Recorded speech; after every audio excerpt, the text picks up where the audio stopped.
مو زفر، حد يقول زفر. هذا ترى من الذبيح أشياء تطلع ما أحب أذكر اسمها،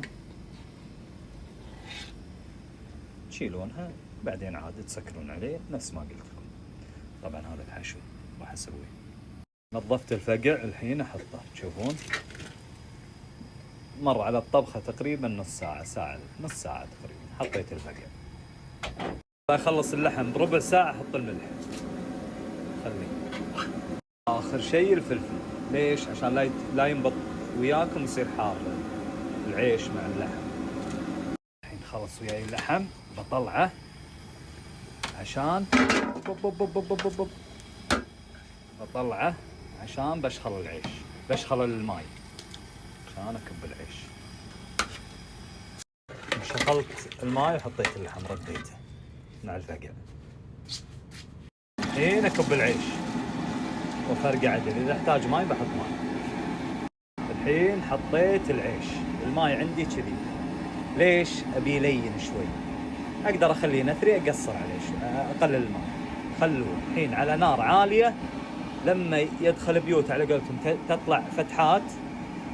إذا طلعت الفتحات تحس إنه نشف شوي، قصر النار حدها وسكر عليه 20 دقيقة خالص. الحين دش بيوته، تشوفون قام يطلع عند الحفر اللي قلت لكم عنها فتحات. الحين سكر، والحين سكر عليه على نار هادية جدا، شوي 20 دقيقة خالص وتقريبا خلص. الحين ننشب. يا سلام يا سلام، اللحم داخل والفقع الشغل عدل، الحشو. الحين بننشب. يا سلام يا سلام. الحين نشيل الحشو. عطني هذا. أول شيء تشيل الحشو، تشيل الفلفل. السلام. شوف العيش، شوف لين ونثري وكل شيء. شوف اللحم مدفون داخله. والله الله الله الله الله، يا سلام يا سلام. نزل. شوف كب الله. شوف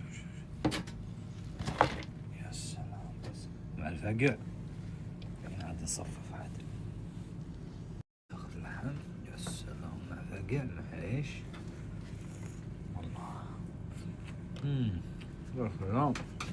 هذه البرية، يا سلام.